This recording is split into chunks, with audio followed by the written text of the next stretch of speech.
Coming up on KCCI 8 News Close-Up, Iowa has the nation's second highest cancer rate, but who is most at risk and why?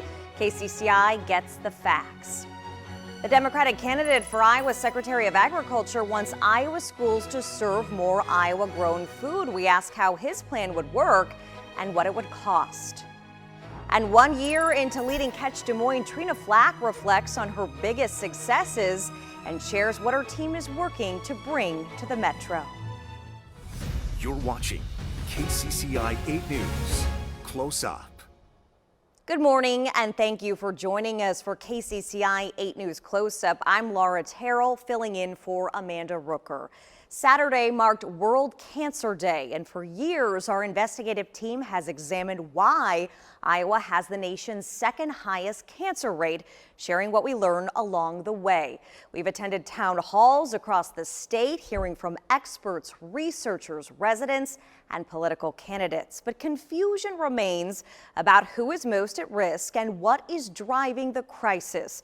To help bring more awareness and separate fact from fiction, KCCI's chief investigative reporter Suzanne Banke sat down with the Iowa Cancer Registry director.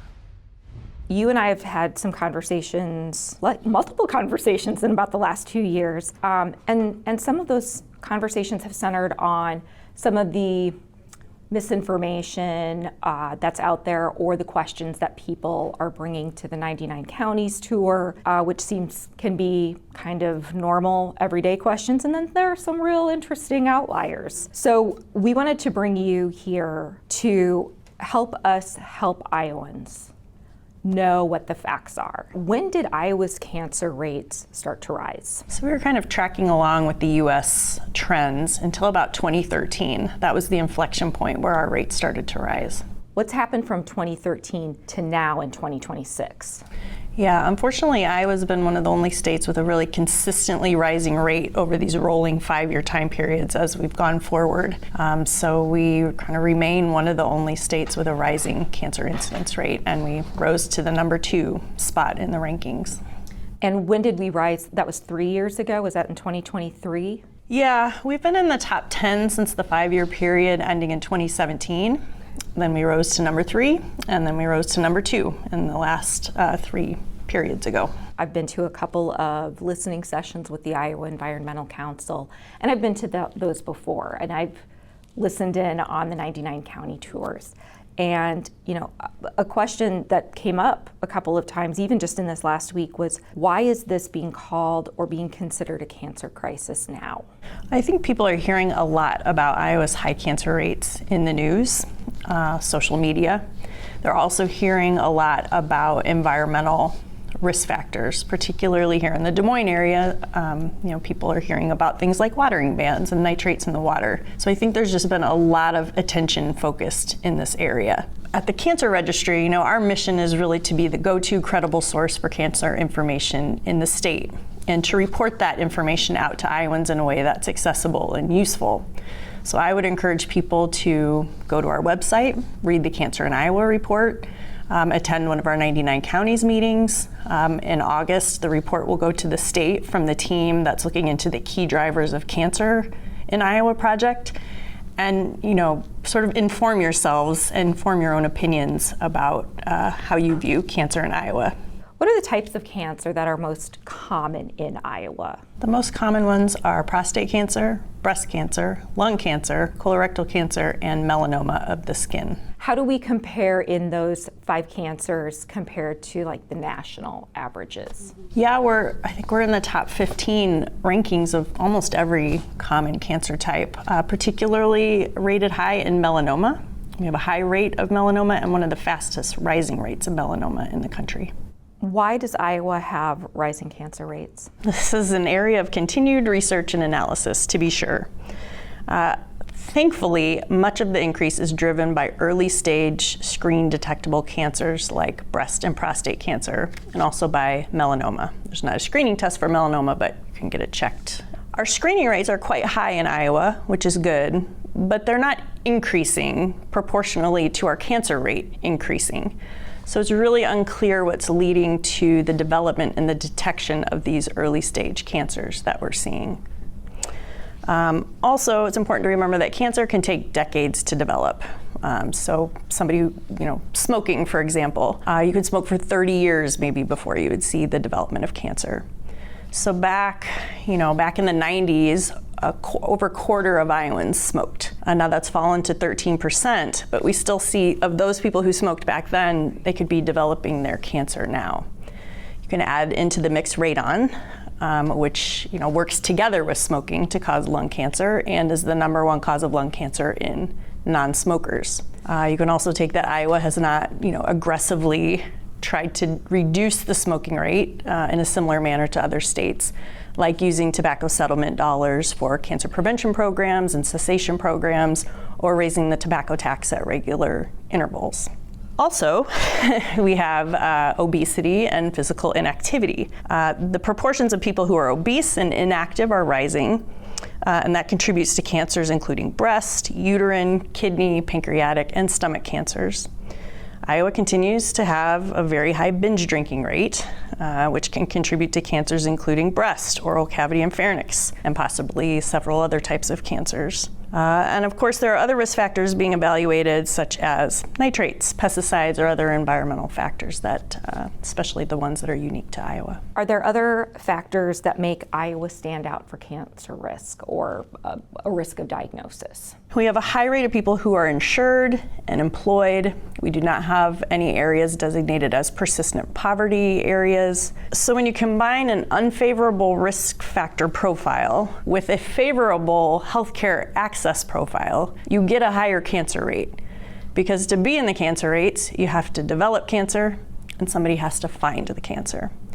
It's possible that states, let's say Mississippi, where there's much worse access, higher poverty levels, low insurance. It's possible that they actually have a higher rate of cancer than Iowans, but nobody's finding the cancer. People are dying of something else before they ever get diagnosed with cancer. One thing that I hear is about the role of agriculture, and specifically, do farmers get cancer more?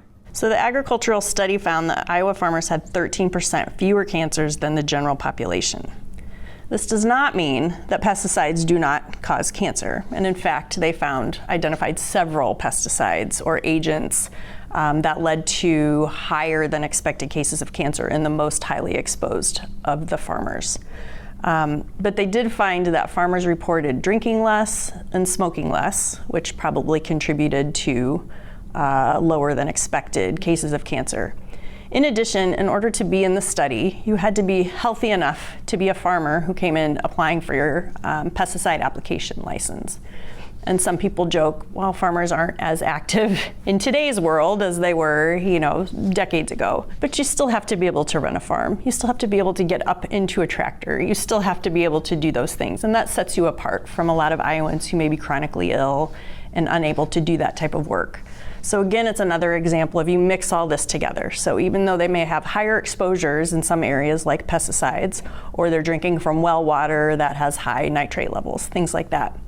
If you're drinking less and you're smoking less and you're taking good care of yourself, you may process those exposures differently from somebody who's not doing those things. So that's why it's such a complicated picture and not an easy answer to say, yes, farmers get cancer more, or no, they don't, and so that means all is well. It means it's complicated, and all these risk factors are working together. This last year's Cancer in Iowa report, the 2026 report, had a new page in it or a new section on young adults. What's happening with young adults in Iowa and cancer rates? Yeah, so while we don't have a higher, than the U.S. rate of pediatric and adolescent cancers, the trouble seems to start in terms of having a higher rate in the 20 to 39-year-olds. So we do see their rates increasing, and just like we're number 2 overall for cancers, we're number 2 for young adult cancers. And the most common of those are melanoma, breast, thyroid, and testicular cancers. Iowans are a little freaked out, scared about this second highest rate of new cancer cases in the country. How, if an Iowan is wanting to learn more and become informed, where would you send them? of course, I'd love to send them to our Iowa Cancer Registry website where we have all kinds of reports and tools. I realize that can be overwhelming sometimes, but we've tried to make it really user-friendly. We don't rely on contractors that live in other states. The people collecting this data are Iowans. They're people who live across the state. They're people who work in some of the hospitals in our larger cities like Des Moines. They are people who really care. They're people who have gone through cancer, whose loved ones have gone through cancer. They're well trained. They've been doing this for a long time. So we're really fortunate in Iowa that we have this great workforce of people who are collecting this data, and we're going to do the best job we can to report it in a fair way so that people trust it, and then people can use it to make decisions about their own life, to make decisions about who or what they vote for, to make decisions about what to advocate for. That's up to people, and so that's why I think it's a great thing when people can kind of do research and inform themselves about the facts about cancer in Iowa and then figure out where to really aim their energy. And Charlton says another source of reliable information about cancer in Iowa is this website right here through the CDC called State Cancer Profiles. And most importantly, if you have a question about your health, you should always talk to your doctor. Look for more Get the Facts on Iowa's cancer rates coming up in our newscasts on kcci.com. And after the break, why the Democratic candidate for the state's ag secretary says his new policy proposal could help with Iowa's high cancer rate. And a little later, what Trina Flack says she's most proud of accomplishing with her team at Catch Des Moines in her first year as CEO.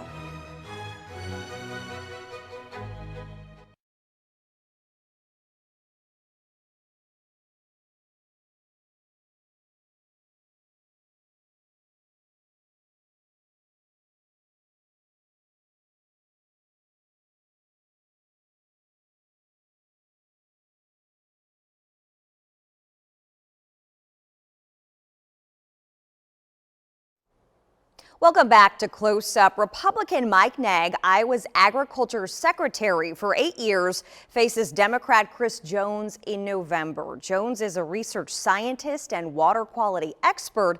He unveiled a major policy proposal last week called FAIR. The plan aims to bring more Iowa-grown food into Iowa schools. Suzanne Banke spoke with him about the details in this proposal. But in your words, what is this policy proposal of yours? Well, in the United States, we have 16 acres of fruits and vegetables for every 1,000 people.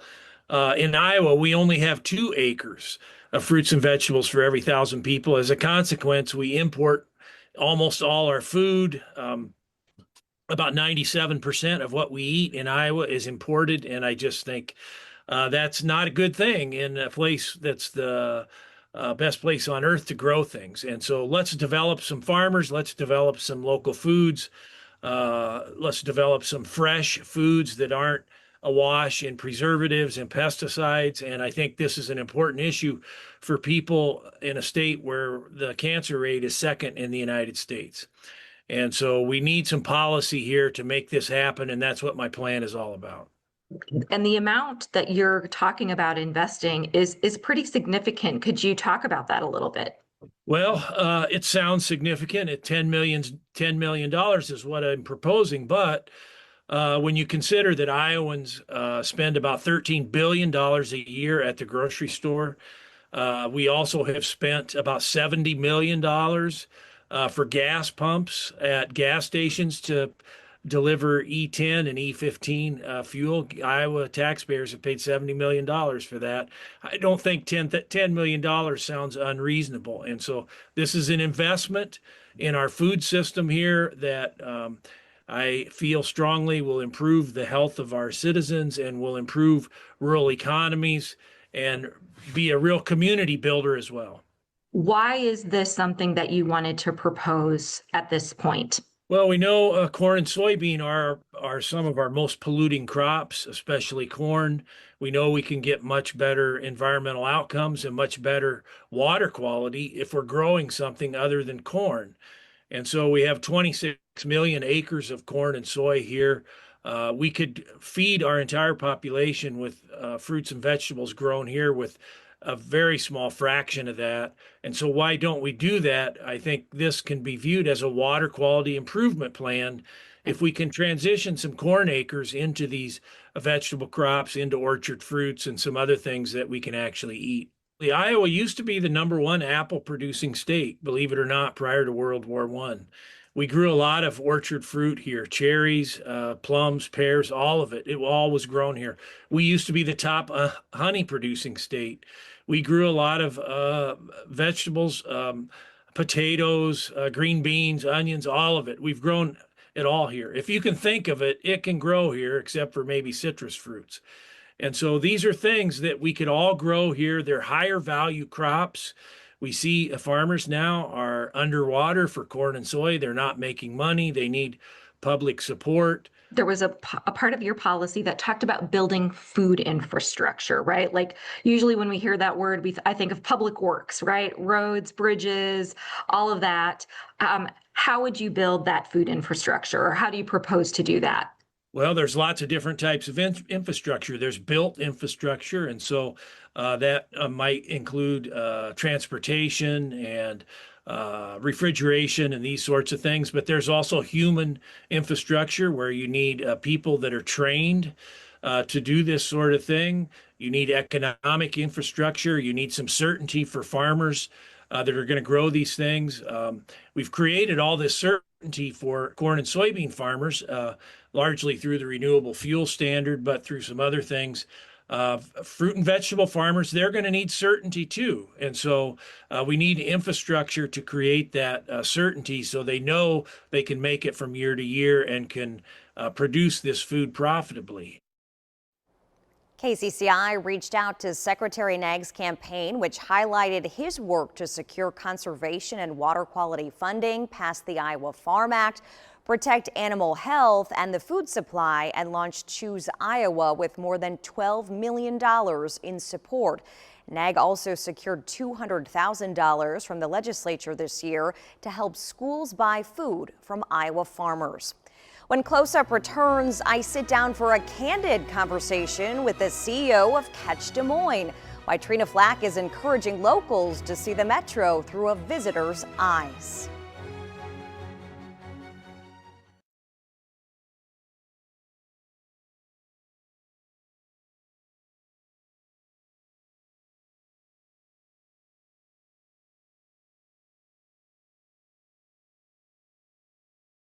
One year into her role as president and CEO of Catch Des Moines, Trina Flack has already played a pivotal role in the organization's success, helping secure major events like the AAU Junior Olympic Games, the USA Triathlon Nationals, the USA Curling National Championships, and much more. That sounds like a lot. Trina, thank you so much for joining us. Yeah, thanks for having me. How has the first year of CEO of Catch Des Moines been going? It's been a whirlwind. It's hard to believe it's been a year, and yet so many things have happened. So it's a great year. Yeah, what are you most proud of this year? I think the fact that Catch Des Moines has continued to book major events, that the team has been successful, that the community has rallied around the work that we do. I'm super proud of the support and all that we have, the momentum moving forward. How has the transition gone? You worked in sales for a long time to now being the CEO. Yeah, so I've been at Catch Des Moines for 18 years. 17 of those were in a sales role. And you know, when you work for Greg Edwards for my entire career, he does a really good job of setting the entire organization up for success. So I had a great leader. This was a long runway into his retirement, and you know, I felt like I stepped into it really seamlessly, and the support from the community and the team at Catch Des Moines has been amazing. I was going to bring up Greg Edwards because people who know him know he is a larger than life figure now that he's retired. How did he train you, and how is your leadership style maybe different than his? Yeah, Greg is an important, impactful leader in this community. Still has his hands in so many things. We see him very regularly.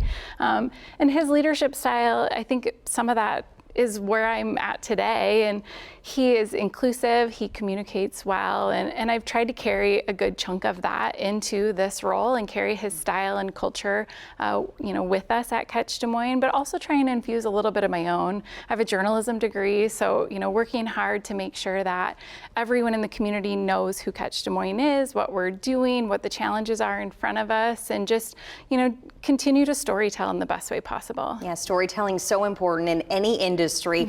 Anything going on kind of behind the scenes that maybe our viewers don't know about yet, or anything you guys are excited about for the future of Des Moines? Yeah, there's always a whole lot of things working behind the scenes, and I think part of the challenge of Catch Des Moines is making sure that the community knows that there are hundreds of meetings and events going on every year that Catch Des Moines has a hand in.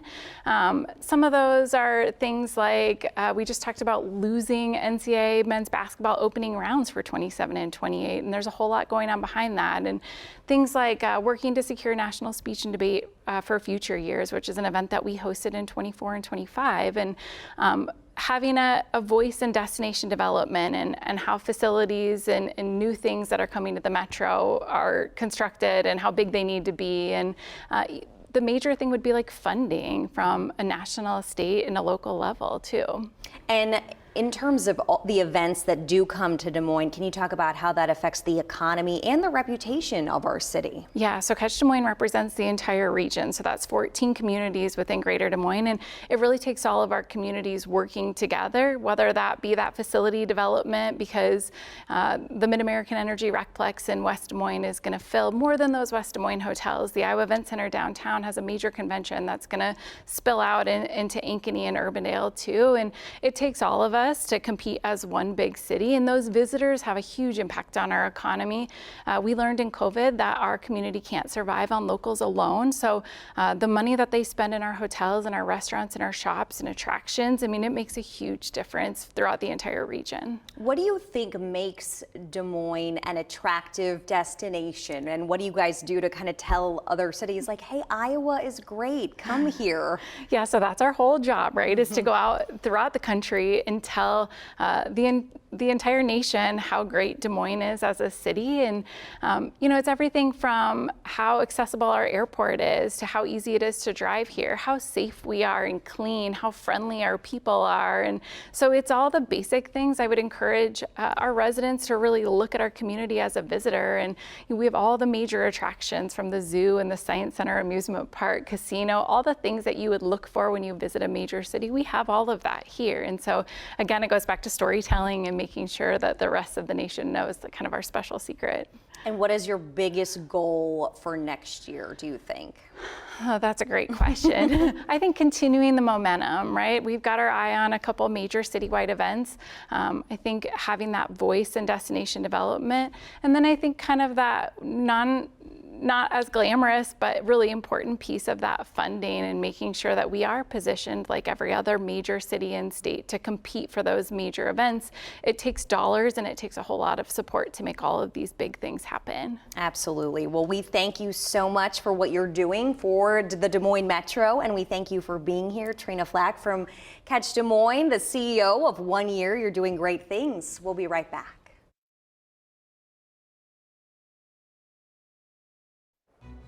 Thank you for joining us for KCCI 8 News Close Up. We hope you have a great day.